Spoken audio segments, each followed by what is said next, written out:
Demande de CSQ via le PEQ, le guide étape par étape de la réouverture temporaire du PEQ.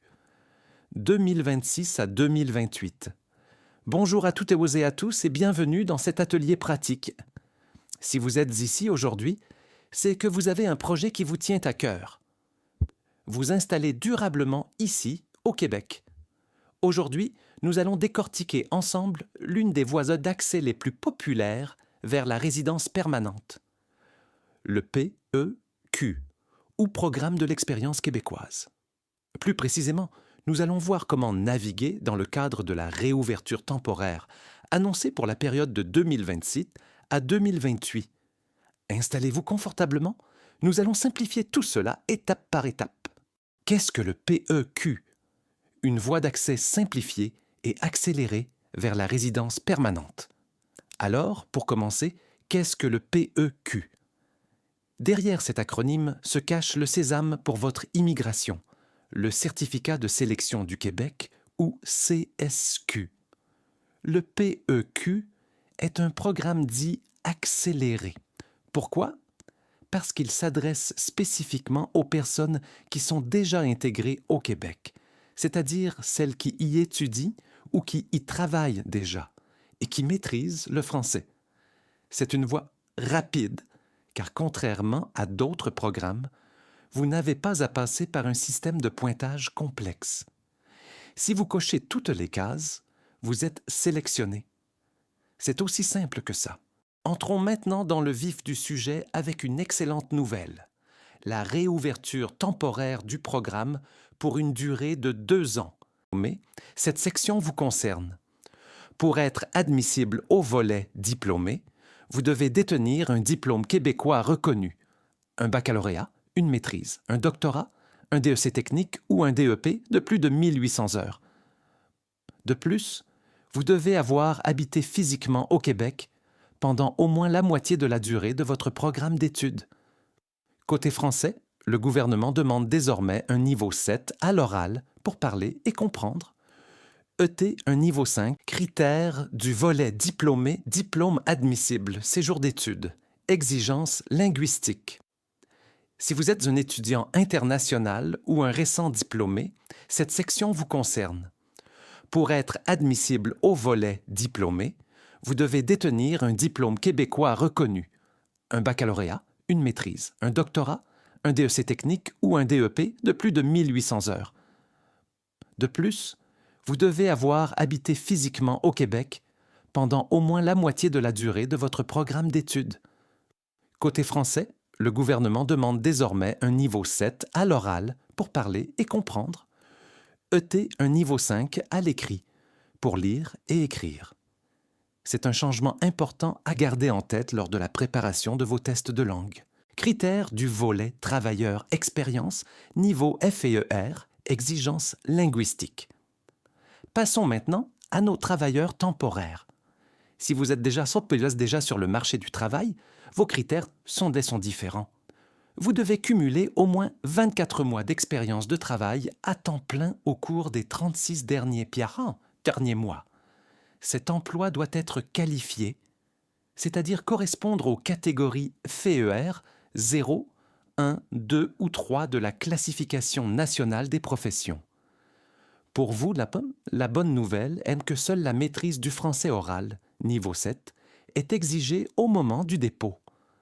L'écrit n'est pas un critère obligatoire pour ce volet, mais parler français au quotidien reste votre meilleur atout. Maintenant que nous connaissons les critères, comment se déroule concrètement la demande? Les 4 étapes clés de la demande. Voici la feuille de route de votre demande, résumée en 4 grandes étapes. D'abord, la trousse. Assurez-vous de télécharger les formulaires officiels mis à jour à partir de juin 2026. Deuxième étape, Arima.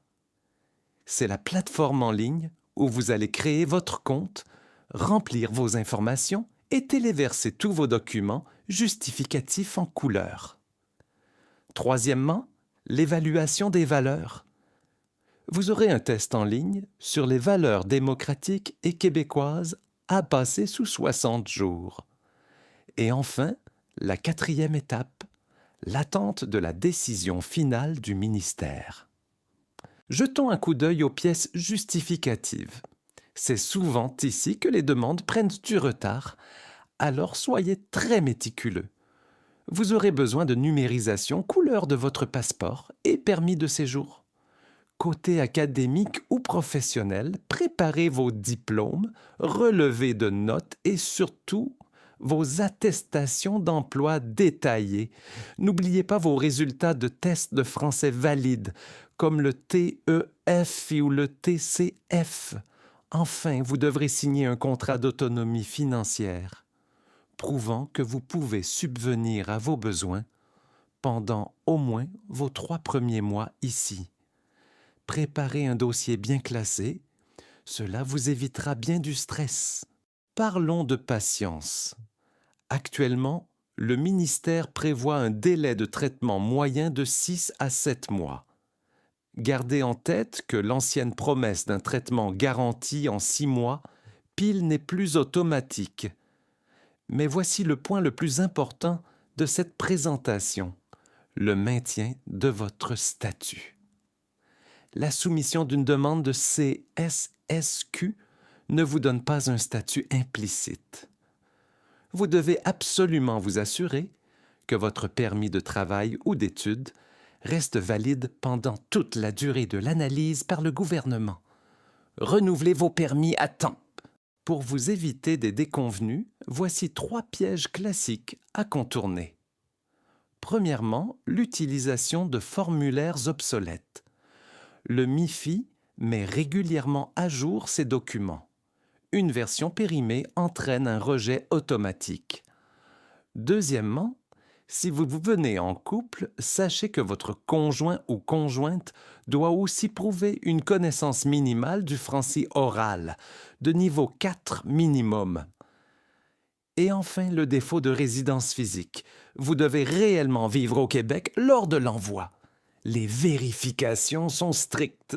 Iam, pour conclure, rappelez-vous que cette réouverture temporaire est une chance unique et limitée dans le temps pour concrétiser votre rêve québécois. Le secret de la réussite réside dans votre préparation. Rassemblez vos documents à l'avance, passez vos tests de français dès maintenant et validez votre admissibilité. Je vous remercie infiniment pour votre attention. Nous allons maintenant passer à la période de questions pour éclaircir vos situations personnelles. À vous la parole dans les commentaires.